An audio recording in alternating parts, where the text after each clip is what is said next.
हे friend, story start करने से पहले please subscribe and channel like कर video click on the bell icon. अब हम चलते हैं अपनी स्टोरी की जाने। जनून इश्क पार्ट नंबर 69। अहमद आराम से नींद फरमा रहा था। इरफा तैयार होकर अपना बैग पैक करने लगती है, पर अहमद को वो उठाने की जब कोशिश करती है तो अहमद इतने नींद में खम होता है कि वो नींद से उठता ही नहीं है। पूरा दिन निकल जाता है इरफा को उसे जगाने में, लेकिन वो नहीं उठता नींद से, वो वहीं सोया रहता है। इरफा अपनी अम्मी को कहती है, अम्मी मैंने बहुत कोशिश की पर अहमद तो नींद से जाग ही नहीं रहा। उसकी अम्मी कहती है कि बेटा कोई बात नहीं, इतना लंबा सफ़र करके आया है और ये उठ भी नहीं रहा है तो कोई बात नहीं है ना बेटा, आज का दिन यहीं रह जाएगा तो क्या ही मसला है। अम्मी पर मुझे घर जाना था। इरफा की अम्मी अपनी बेटी की इतना उतावला पर देखकर उसे शक होने लगता है। बेटा वैसा तो तुम कभी इतनी उतावली नहीं हुई जाने के लिए। हमेशा जब अहमद तुम्हें लेने आता तुम तो यही कहती कि अम्मी और थोड़ा यहाँ पे रह लेती तो अच्छा होता। अम्मी मैं तो बस ये सब इसलिए, बेटा का गड़बड़ तो नहीं है कुछ? नहीं अम्मी ऐसी कोई बात नहीं है। वो क्या है ना, अहमद ने कहा था उसके पापा की तबीयत भी ठीक नहीं है, इसलिए मैं चाह रही थी कि हम जल्दी घर चलते। पर अहमद ये तो उठ ही नहीं रहा, पता नहीं कितनी गहरी नींद है इसकी। वो बेचारा आराम से सोया हुआ होता है। इरफा पानी का गिलास लाकर उसके मुंह में फेंकती थी। अहमद जब नींद से उठता है तो वो गुस्से से भरा होता है। ये क्या बदतमीजी है, एक अच्छा भला एक इंसान नींद सो रहा था, उसकी नींद खराब कर दी तुमने। बेटा इसको छोड़ो, तुम ना हाथ में धो लो, मैं तुम्हारे लिए नाश्ता लगा देती हूँ। अम्मा सारा दिन गुजर चुका है, अभी तो लोग दोपहर की खाने की तैयारी कर रहे होंगे और आप इसे सर पर चढ़ाकर इसके लिए नाश्ता बनाओगे। बेटा नाश्ता ऐसे मैं नहीं तुम बनाओगी। अम्मी कहा भी आपने तो बनाना भी आपको पड़ेगा। मैं इस शख्स के लिए कोई नाश्ता वाश्ता नहीं बनाने जा रही।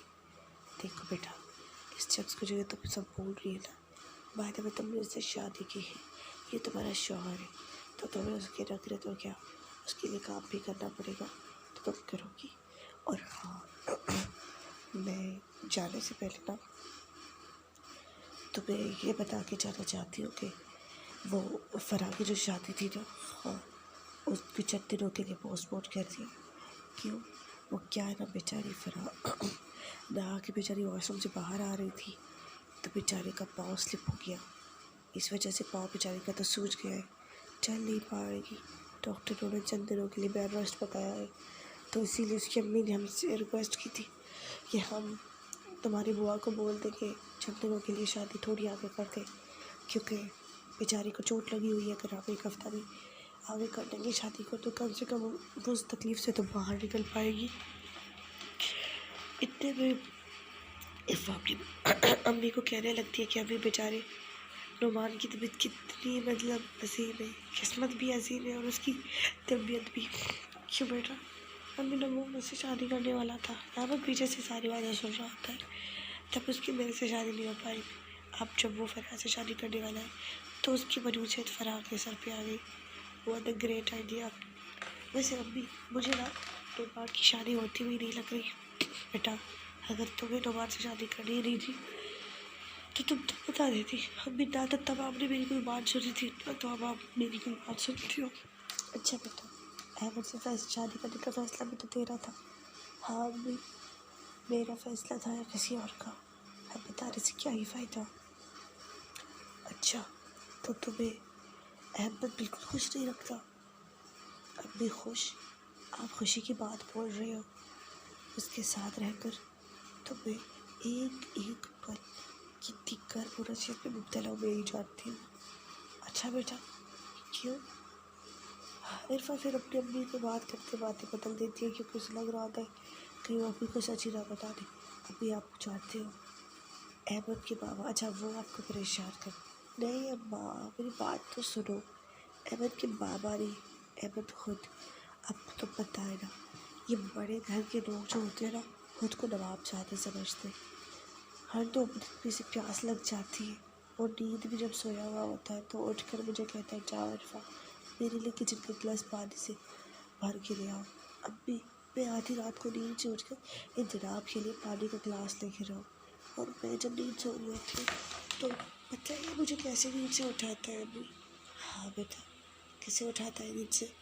अभी ये ना ऐसे ही बंद कर देता है, तो इतनी शदीद गर्मी होती है खिड़कियाँ तक खोल देता है, जिससे धूप आ रही होती है, इतनी गर्मी लगती है कि फिर भी नींद से उठ जाती हूँ। अच्छा बेटा, आजकल यहाँ पे तो जब लाइट चली जाती थी, फैन बंद हो जाता था, तब भी तुम नींद से नहीं उठती थी, और वहाँ लगता है तुम्हें बड़े घर के एसी की आदत सी हो गई है। इरफा जब पीछे मुड़ के देखती है कि अहमद के चेहरे पे गुस्से के तासुरात होते हैं तो इरफा बहुत डर जाती है। अच्छा बेटा, आप बैठो, खाना ले आते हैं आपके लिए। नहीं माँ, हमें घर जाना है क्योंकि इरफा को बहुत जल्दी थी ना। अच्छा तुम रुको, भी वॉशरूम से होकर आती हूँ। ठीक है तुम जाओ, मैं तब तक सारा सामान गाड़ी में रख देता हूँ। इरफा जब सारी चीज़ें देख चुकी होती है, वॉशरूम से होकर आ जाती है और वो देखती है कि अहमद जनाब गाड़ी को तो ड्राइवर के साथ भेज चुके होते हैं, और इरफा को कहते हैं कि क्या कहा था डियर आपने, कि आपको मैं तकलीफ़ पहुंचाता हूँ, हर्ट करता हूँ, आपको मेरे इतने दिन दुख दे रखे हैं कि आपको काफ़ी मसाइल पेश आ रहे हैं। ऐसी तो कोई बात नहीं थी, अब जब पूरी बात आ ही गई थी तो बोल देती, इतना ज़्यादा वियर्ड बिहेव करने की भी क्या ज़रूरत थी। देखो अहमद, आप तो बहुत ज़्यादा बोल रहे हो। हाँ डार्लिंग, बहुत ज़्यादा बोल रहा हूँ। तुम घर चलो, तुम्हारी खबर लेता हूँ। इरफा को अपने ऊपर एक नई आफत आती दिखती है। अहमद, पर वो चीज़ों वाली गाड़ी मेरे घर में थी, अब वो चीज़ें रखकर गाड़ी वापस आएगी तो हम घर चलते हैं। इरफा को बहुत बुरा लगता है, उस गाड़ी में मेरी तमाम तर चीज़ें थी और तुमने वो वापस भेज दी। अहमद, इरफा अभी अहमद से झगड़ ही रही होती तब तक इरफा का भाई आ जाता है। क्या हुआ ब्रो, इतना झगड़ क्यों रहे हो? देखो, तुम्हारी बहन मुझसे लड़ रही है सिर्फ इस बात के लिए कि मैंने गाड़ी क्यों भेज दी। देखो यार, वो ड्राइवर भी बेचारा इंसान है, अगर कितना ड्राइव करता। मैंने उससे कहा कि घर जाओ, दूसरे ड्राइवर को चाबी दे देना, गाड़ी वाला सामान ट्रके से निकाल के घर में रख देना, फिर हमें लेने आना और तुम जाके रेस्ट करो, ठीक? हाँ तो फिर इसमें लड़ने की क्या बात है? तुम्हारी बहन इसलिए लड़ कर रही है कि मैं सारा दिन तैयार थी, आधा दिन तुम्हें उठाने में लग गया। अब जब मैं घर जाने वाले थे तो तुमने गाड़ी ही भेज दी। वाह, अच्छा बहना, वाह, यहाँ पे तो तुम्हारा एक भी रखना नहीं चलता था, और रीचा जी को तुम इतना तंग कर रही हो इरफा, ये अच्छी बात नहीं है। देखो भाई, तुम ना इन मामला से दूर ही रहो। देख लो, तुम्हारी बहन से ना कोई मुकाबला नहीं कर सकता। पता नहीं क्यों बाजी, आपको देखकर ऐसा लगता है कि कभी कभी अम्मी अब्बा नहीं लड़ते, तो वो अम्मी वाली रूह आप पे आ गई है। अम्मी भी पापा को हर दूसरी बात में टोकती रहती है, और तुम जीजा जी को। बहुत अच्छी बात है ना, what a great joke, but I didn't laugh. इधर अहमद इरफा का बाजू पकड़ के उसे कहने लगता है कान में हल्के से, my darling, you don't know me who I am. आज रात तुम्हें बखूबी अंदाज़ा हो जाएगा कि तुमने कर्ब, अज़ियत और तकलीफ़ क्या होती है। बहुत शौक है ना, तो अब उन सारी चीज़ों से तुम्हें रूबरू करवाने का वक्त आ चुका है। अहमद के तासरात चेहरे के देखकर इरफा बहुत डर जाती है। तब तक गाड़ी भी आ जाती है और वो आराम से इरफा को पहले गाड़ी पे बिठा कर फिर खुद बैठ जाता है। और जब गाड़ी ड्राइवर चलाने वाला आता है तो अहमद कहता है, देखो तुम्हें मैं पैसे दे रहा हूँ, तुम घर चले जाना, सही है, और सीधा गली वापस आ जा। इरफा को अहमद के तासुरात बिल्कुल बहुत अजीब लगते हैं। अहमद जब घर जाता है तो उसके बाबा भी वहाँ पर नहीं होते। अहमद, पर तुमने तो कहा था बाबा। देखो भाई डार्लिंग, आज तक मैंने तुमसे कुछ सच कहा है जो कहूँगा। पापा की तबीयत बिल्कुल ठीक नहीं थी, इसीलिए मैंने पापा को ये कहा था कि आपको ना मरी जाना चाहिए अपने इलाज के लिए। तो पापा को तो मैंने मरी भेज दिया था जब मैं लाहौर के जाने गया था। घर तो पूरा खाली था इतने दिनों से, और आज मुझे उसी मौके की जो तलाश थी ना, वो खा चुका है। अहमद सारे मुलाजिमीन को पैसे देकर कह चुका होता है कि अब तुम सब कल ही आना। इरफा बहुत डर चुकी होती है। अहमद मेन डोर लॉक कर देता है। फिर वो इरफा को देखकर अजीब नजरों से हंसे जा रहा होता है। क्या हुआ भाई डार्लिंग? अच्छा मैं तुम्हारे लिए गिफ्ट लाया हूँ। इरफा पे ये बात हमेशा बॉब की तरह फूटती थी, क्योंकि अहमद आप लोगों की तरह जो गिफ्ट लाता था वो नॉर्मल नहीं होता था। वो जिस किस्म का इंसान था उसका गिफ्ट भी वैसा ही अटपटा होता था। खैर, अहमद उसे एक बॉक्स देखता है। इरफा बहुत डर जाती है। अहमद, मुझे तुमसे एक बात करनी थी। हाँ तो बताओ ना क्या बात करनी थी। अहमद इरफा के साथ सोफे पर बैठ जाता है और फिर उसे देखने लग जाता है।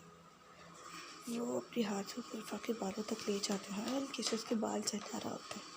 हाँ तो बताओ इरफा, क्या हुआ? कुछ कहना चाहती थी तुम? अहमद प्लीज़ थोड़ा डिस्टेंस मेंटेन करके रखो। अच्छा इरफा, हमारे और तुम्हारे बीच में क्या डिस्टेंस? अहमद उसकी और करीब आने लगता है और उसके गर्दन पर उंगलियां फेरने लगता है। हाँ तो तुम कुछ कह रही थी इरफा। इरफा को ये बहुत अजीब फील हो रहा होता है।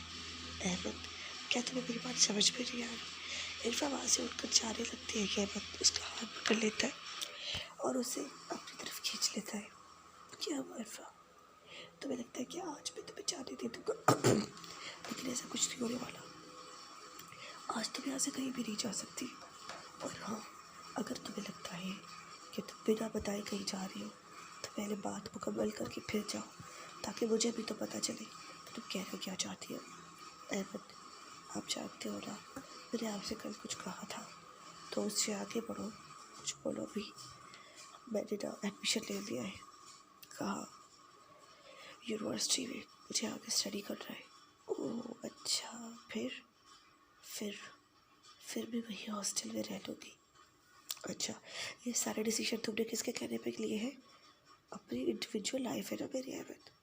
अच्छा, और ये अजीब गलतफहमी तुम्हें किसने बताई जो इतनी अजीब गलतफहमी पाल ली तुमने? तुम्हें कोई पढ़ने की इजाज़त नहीं मिल रही इरफा, और ऊपर से तुम वहाँ हॉस्टल में रहने की बात कर रही हो। क्या लगता है तुम्हें इतना पढ़ लिख लेने के बाद भी तुमने कौन से झट्टे गाड़े जो तुम अब झट्टे गाड़ोगी? इरफा को अहमद की यह बात बहुत बुरी लगती है। तुम्हें लगता है कि मैं इतनी इनमेच्योर हूँ, मेरे में कोई टैलेंट ही नहीं है? किसने कहा कि कोई टैलेंट नहीं है ये वो? देखो इरफा, तुम्हें स्टडी करना है तो तुम बाद में स्टडी कर लेना, लेकिन अभी 1-2 साल में तुम्हें स्टडी नहीं करने दे सकता। अब बहुत देर चुकी है। मैंने तो नबाद को बता भी दिया है। अच्छा तो मतलब अभी तक एडमिशन नहीं लिया था, सिर्फ दुनिया को बताया था? जी। और उस बैग में ऐसा क्या था? उस बैग में मेरी कुछ बुक्स थी। ओह राइट, तो तुम्हारे हिसाब से मैं तुम्हें पढ़ने की इजाज़त दे दूँगा, उसके बाद और तो तुम्हें हॉस्टल रहने की भी इजाज़त दे दूँगा। देखो इरफा, जब तुम अपने अम्मी अब्बू के घर पे थी तो तुम उनकी जिम्मेदारी थी, उनसे पूछ के सब कुछ किया करती थी। पर अब तुम मेरी जिम्मेदारी हो और तुम्हें मुझे सब कुछ कॉन्फिडेंट में लेकर करना चाहिए था, पर तुमने तो ऐसा कुछ भी नहीं किया। इसलिए इसलिए क्या? इसलिए कि अभी तो होने वाली है शाम, ठीक है, और मुझे आ रही है बहुत ज़ोरों की नींद। तुम मेरे लिए कप कॉफ़ी बना के ले आओ रूम में, और मैं आराम से वहाँ मुझे कुछ कहा भी तो मैं लैपटॉप चलाऊँगा। पर तुमने मेरी बात का जवाब ही नहीं दिया। 2 मिनट पहले जो अहमद रोमांटिक होने की कोशिश कर रहा था, अब वो नॉर्मल होकर बहुत संजीदा हो गया था और वो अपने कपड़े तक चेंज कर चुका था। इरफा जब उसके लिए कॉफ़ी बना कर ले आती है तो अहमद अपने सारे काम कंप्लीट करके अपनी नींद सोने लगता है। फिर इरफा से कहती कि तुम इस वक्त नींद नहीं सो सकते। क्यों? क्योंकि मैं तुम्हारे लिए कॉफ़ी लाई हूँ। तुम्हें पता है कॉफ़ी पीकर ना नींद भाग जाती है। चलो तुम यहाँ बैठ जाओ। अच्छा मैं यहाँ बैठ के क्या करूँगी अहमद? देखो इरफा, मैं कुछ कहना नहीं चाहता, बस तुम यहाँ बैठी रहो, मैं तुम्हें देखते देखते कॉफ़ी पी लूँगा। ओके, मैं बैठ गई। अब बताओ। देखो इरफा, अगर तुम्हें एडमिशन लेना भी था तो कम से कम मुझे तो बता देती, मुझे तो कॉन्फिडेंट भी ले लेती। अच्छा तुमने तो ना ही करना था ना। देखो इरफा, कोई बात करने से पहले इंसान उसका अहाता कैसे लगा सकता है? तुमने तो मुझे बताना तक प्रेफर नहीं किया, और तुम्हें लगता है मैं मना कर देता? तुम पूछ तो लेती मुझसे, ताकि जब उस वक्त भी मैंने तुझसे कहा था कि इसकी बात हो तो तुम मुझे बता लेना, लेकिन तुमने तब भी नहीं बताया, क्योंकि मुझे लगा कि तुम इनकार ही कर दोगे। वो तुम्हें अभी भी कर सकता हो लेकिन तुम्हें तो मुझ पर यकीन ही नहीं था। ये यकीन था कि मैं ना ही करूँगा, मैं हाँ भी तो कर सकता था, लेकिन मैं एतराज़ किस चीज़ के लिए? ना तो आप अभी भी कर चुके हो। मैं इरफा से बातें करते करते उसे देख ही रहा था कि इरफा को बहुत नींद आ रही होती है और वो वही सो जाती है। अहमद उसे सोता हुआ देखकर बहुत इत्मीनान फील कर रहा होता है। इतने दिनों बाद इरफा और वो आराम से बैठकर बात कर रहे होते। इस वक्त मामले में कोई भी बहुत ज़्यादा अजीब तासुरात आते। इरफा अहमद की तरफ मुँह करके सो जाती है। अहमद उसे देखकर लग रहा होता है कि अभी उसे परेशान नहीं होना चाहिए और सब कुछ ज़िंदगी मामलात के तौर पर चल रही है। अहमद उसे देखकर उसे अपने अज़ार में भरकर नींद सो जाता है। और जब इधर इरफा की अभी यही सोच रही होती है कि इरफा कुछ कहना भी चाहती थी, लेकिन बात को टापाटोल करके चली गई। इधर इरफा की जब आधी रात को आंखें खुलती तो वो देखती कि अहमद ने उसे अपने हिसार में गिर रखा है। इरफा जब उस हिसार से बाहर निकलने की कोशिश करती है तो अहमद की आंखें खुल जाती है और अहमद कहता है कि नहीं, तुम्हें मैं कहीं नहीं जाने दूंगा। और उसके बाद वो उसे और मजबूती के साथ अपने हिसार में जकड़ लेता है और